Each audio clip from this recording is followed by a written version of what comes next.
Welcome to Amma Tales Lab, where lying wives and sneaky girlfriends finally get exposed. From girls' trips that never happened to coworkers who were a little too friendly, we break down every red flag, messy receipt, and suspicious text with humor, shock, and just a little bit of petty. Expect wild stories, dramatic reactions, and satisfying karma as the truth comes crashing through the door. If you love relationship tea, plot twists, and seeing players get played, this channel is your new home. Every single chaotic, jaw-dropping, binge-worthy episode. Hit subscribe and never miss a fresh dose of exposed cheating. Don't forget to check our previous stories. Let's get into it. The cruel thing my wife did was file a restraining order to lock me out of my own home, then show up at my job with her lover to collect my stuff like I was a stranger she'd already replaced. Here's how it happened. I'm Darius Monroe, a black man in Cleveland, Ohio, the kind who lives by schedules and receipts. I don't yell. I don't slam doors. I fix things. I thought that made me a good husband. I didn't realize that to the wrong person, calm looks like something they can step on without consequences. I work facilities and logistics at a medical supply company in Independence, which means my day is badges, checklists, and keeping other people's emergencies from becoming disasters. My pride is simple. Show up early, leave things better than I found them, and keep my word. My wife, Briel Monroe, used to say that was what she loved about me. You're steady, she'd whisper, like it was a rare kind of safety. When she said it, she'd squeeze my hand twice, a little code we had. I didn't know she'd eventually use that steadiness as a target. I met Briel at a friend's cookout in Shaker Heights. One of those summer afternoons where the sun makes the sidewalks look clean and the music makes everyone braver. She roasted my plate like she'd known me for years. "That is the saddest portion of mac and cheese I've ever seen," she said, staring at my food like it offended her personally. I told her I was practicing discipline. She laughed and piled my plate up anyway. Then she introduced herself like she was doing me a favor. I fell for her confidence first. Our early dates were light, funny, and full of little moments that felt like proof. We went bowling in Lakewood, and she kept trash-talking me like she was competing for a trophy. The thing is, she was terrible. Every time she rolled the ball, it drifted into the gutter like it had an appointment. She'd act shocked, like the lane betrayed her. When I finally got a strike, she stared at the screen and said, "Okay, Mr. Professional. Who taught you?" "The bowling council." I laughed so hard I almost missed my turn. Briel was romantic in a big way. She liked surprise plans and dramatic gestures, like she believed life should look like a montage. One night, she made me close my eyes while she walked me into our living room and turned on fairy lights she'd taped around the window. Then she put on old-school R&B and tried to teach me a slow dance. I was stiff at first because I'm not built for performance. She leaned into me and said, "Relax. You're acting like the floor is watching." I laughed, and she smiled like she'd won something.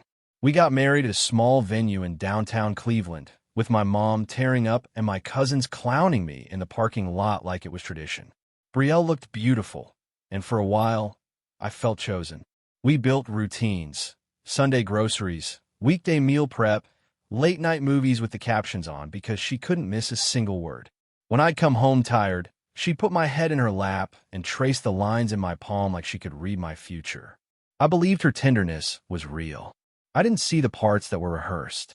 The first time I noticed something off, it didn't look like cheating. It looked like distance. Brielle started staying out helping with church stuff with a man named Kendrick Hale, the one she called just a friend. I didn't accuse her. I asked questions like an adult. She answered like I was irritating. "Darius, don't do that thing," she'd say. "Don't turn into one of those suspicious husbands." The funny part is, I wasn't suspicious. I was confused. And confusion is where manipulation likes to start. Kendrick appeared everywhere, like a shadow that didn't belong to my marriage, but kept showing up anyway. Brielle would mention him casually. "Kendrick said this. Kendrick thinks that," like she was testing how much space I'd allow him to take up. One night, I jokingly said, "So do I have a co-husband now?" She didn't laugh. She stared at me and said, "If you were more supportive, you wouldn't feel threatened." That line landed cold. It wasn't a conversation. It was a verdict. And I started realizing she didn't want peace. She wanted control without questions. Still, life had funny pockets because marriage doesn't fall apart all at once. One Saturday, we tried to assemble a bookshelf from a box that looked like it came with 400 pieces and one emotional breakdown. Briel insisted we didn't need the instructions. I told her the instructions were literally made for people like us. She said, "We're not like those people." 20 minutes later, the shelf leaned like it had an attitude. I looked at it and said, "This bookshelf is judging us." She laughed, but it was thin, like her patience was running out. The real shift came when Briel stopped treating my home like our home. She started calling it my space when she was mad, like I was a visitor who didn't pay rent. She criticized how I folded towels. She criticized how I breathed when I was tired. She'd pick fights right before bed, then roll over and sleep peacefully while I stared at the ceiling like I'd been assigned a problem I couldn't solve. And she'd do it with that calm voice, sweet enough to sound reasonable, sharp enough to cut. If I raised concerns, she'd call it drama. I tried romance to fix what felt tense. I planned a date night in Ohio City. A simple dinner, a walk, dessert. I even wore the cologne she bought me, the one she used to say smelled like grown man decisions. At dinner, she stayed on her phone. When I asked her to put it down, she sighed loudly, like I was embarrassing her. Then she smiled at a text and turned her screen away. I joked, "If you're talking to Kendrick, tell him I said hey." She looked up, eyes flat, and said, "You're not funny. You're insecure." In public. The humiliation wasn't a big explosion. It was a series of small moments where she made me feel smaller on purpose. At my cousin's birthday in Maple Heights, she introduced Kendrick like he was family. "This is Kendrick," she said, smiling too wide. "He's been such a support." Then she looked at me like she expected me to be grateful. Kendrick shook my hand and held it a second too long, smiling like he knew a secret. I laughed awkwardly and tried to move on. But my stomach told me the truth before my brain caught up. A few days later, Briel started rewriting history in real time. If I asked where she'd been, she'd say I was controlling. If I asked for honesty, she'd say I was unsafe.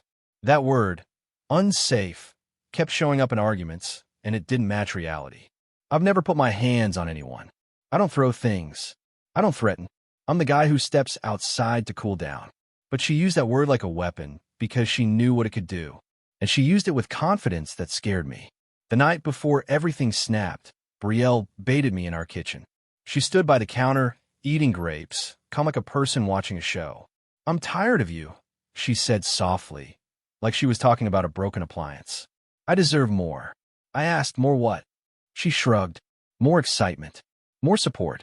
More someone who gets me." Then she smiled and added, "Kendrick gets me." That was the first time she said his name in that tone, like she was proud, like she wanted it to hurt. And it did. The next day, while I was at work, my phone started buzzing. Missed calls. A voicemail from a number I didn't recognize. Then a message from Briel's sister. "Darius, don't go home." Briel filed something. I walked to my car during lunch, hands shaking, and listened to the voicemail. It was an officer informing me I'd been served. A temporary restraining order. I stood there in the parking lot, looking at my workplace like it was the only solid thing left. My stomach turned. My chest got tight. I felt like I'd been framed. I called Briel, even though I knew I shouldn't. She didn't answer. I texted, "What is this?" No response. Then another voicemail came. I had to stay away from the house. I couldn't retrieve my things without arrangement. I couldn't contact her. I kept rereading the words like they might change. My supervisor noticed I looked pale and asked if I was okay. I said I had a family issue. The truth was, my life had been hijacked by a piece of paper and a lie that wore my wife's handwriting. That first night, I sat in my car outside a gas station in Bedford, trying to figure out where to go without causing contact. I felt stupid, like only foolish men end up sleeping in their car because they trusted the wrong person. I considered calling my mom, but I couldn't stand the thought of her hearing the word restraining order next to my name. So I called my cousin Marvin instead, and he drove over with a blanket and a chicken sandwich like he was rescuing me from storm. He didn't ask questions. He just said, "You're not staying out here." Marvin's couch wasn't comfortable, but it was safe. Still, my mind wouldn't rest. Every time I closed my eyes, I picture my house, My keys, my clothes, my dad's watch, my work boots, all sitting behind a door I couldn't open. I pictured Briel walking through rooms we painted together, acting like I never existed. And the worst part was the silence. She wouldn't even argue with me. She just removed me. It felt like being erased while still alive. Marvin tried to lighten the mood by saying, "At least you don't have to assemble furniture anymore." I laughed, then stopped. Days passed like that. Work, couch, sleeplessness, and a shame that stuck to me like sweat. I kept my head down at the job, because rumors move faster than forklifts. People looked at me differently, even though no one said anything. A few coworkers avoided eye contact. I could feel the question in the air. What did he do? And that's how cruel false accusations are. They don't just hurt you privately. They infect the room around you. I wanted to scream the truth, but I knew screaming wouldn't help. It would only make me look like the story they imagined. Then came the day Briel decided Humiliation needed an audience. I was working a midday inspection when the receptionist called my extension. Her voice was tense. "Darius, your wife is here." My body went cold. Then she added, "And there's a man with her." I walked toward the lobby like I was moving through water, tried to keep my face neutral. Through the glass doors, I saw her, Briel in a fitted blazer, hair laid perfectly, posture confident. And beside her, Kendrick, standing close like he belonged. Briel held papers in her hand like a trophy. Kendrick smirked like the villain in a quiet movie. Briel spoke loudly on purpose. "I'm here to collect my husband's things," she announced, like she was reading a script. "He can't be near me, so he needs to follow the rules." Kendrick chuckled and muttered, "Make sure you grab the good stuff." My coworkers in the lobby stared. I felt my face heat up with embarrassment, not because I'd done anything, but because she'd made me look guilty in my own workplace. Security stepped in, polite but firm, and asked for identification. Briel handed the order over like she was proud. Kendrick stood behind her, arms crossed, watching me like he wanted a reaction. I wanted to say 1,000 things. I wanted to ask her how she could do this with a straight face. I wanted to tell Kendrick he was pathetic, but I didn't. I remembered something my father used to say. When someone is trying to bait you, silence is a shield. So I stayed calm, even though my insides were shaking. I asked HR quietly what the company policy was for locker access. They told me, "No one removes my property without my written authorization." Security started documenting everything. Names, times, who said what. Briel didn't notice the logging. She was too focused on performing power. They escorted Briel and Kendrick toward employee storage areas under supervision, and that's when Kendrick slipped. He wasn't careful because he didn't think anyone was watching. There's a moment, small, almost nothing, where he slid a couple of items toward his backpack as the cart rolled past. He acted like it was casual, like theft was just a perk of humiliating somebody. Briel didn't stop him. She didn't even turn her head. Her mission wasn't honesty. It was dominance. When I saw that, something in me clicked into place. I didn't need to argue with a liar. I needed to outlast her with documentation. That evening, I didn't go home. I didn't drive past my house. I went straight to a lawyer's office in downtown Cleveland with my cousin Marvin sitting beside me like a quiet bodyguard. The attorney, Tiffany Banks, listened while I explained everything. My job, my calm nature, Briel's wording, the lobby scene. She didn't react dramatically. She just asked for proof. And that's when I felt the first real breath of relief in days, because my life is proof. I have badge scans, shift logs, camera footage. Tiffany said, "Good. We're not going to fight feelings. We're going to fight facts." Tiffany filed requests that turned Briel's performance into a record. Security reports, footage timestamps, entry logs. She compared the restraining order claims with my work data, where I was when I clocked in, when I clocked out. The story Briel wrote didn't match reality. In court, that matters. A few days later, Tiffany called me and said, "Darius, the footage is helpful." That was her polite way of saying Briel didn't look afraid at all. She looked confident, laughing, lingering, bringing Kendrick like backup for a scene she planned. Tiffany paused and added, "Also, Kendrick took something." I stared at my wall like it was going to answer. Tiffany said, "We can work with that." The hearing wasn't dramatic. It was clinical, which is exactly what Briel didn't expect. The judge watched the footage without emotion, reading the room with the patience of someone who's seen too many messy lies. Briel sat there with her chin lifted, eyes cold, no remorse in her face. Kendrick didn't look brave anymore. Tiffany presented my work records, my comm communication attempts through proper channels, and the security documentation from that day. Then she addressed the theft, small items, sure but clear.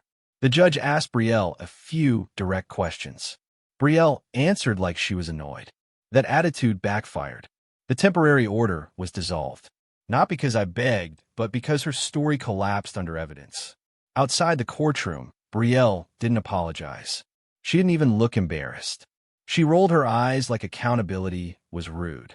Kendrick tried to act unbothered, but his shoulders were tight, and his smile had vanished.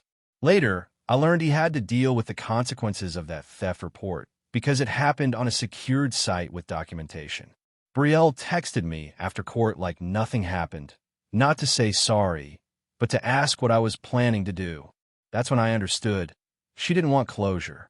She wanted control, and she was confused that she didn't have it anymore. I kept my comeback private. No speeches, no social media, no victory lap. I changed my direct deposit and separated accounts.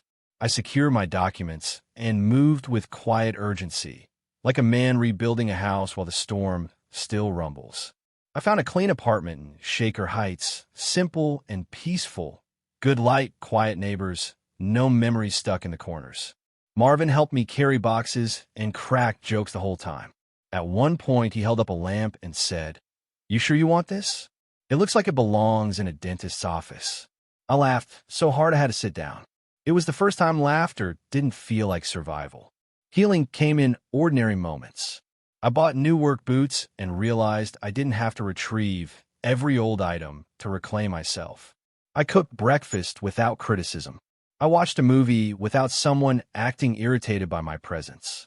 I even went on a couple of dates months later. Nothing serious at first. Just dinner in Tremont with a woman named Alyssa Grant who laughed easily and didn't use words like weapons.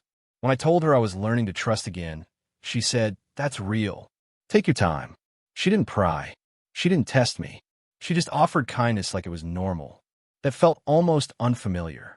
Brielle's karma wasn't loud. It was practical. The restraining order stunt didn't destroy me. It revealed her, on record, in a way she couldn't charm away. Her credibility took a hit where it mattered. Kendrick wasn't the bold winner once paperwork and consequences entered the room. And me? I stayed steady, but this time was mine. I showed up to work, kept my name clean, and rebuilt my life quietly.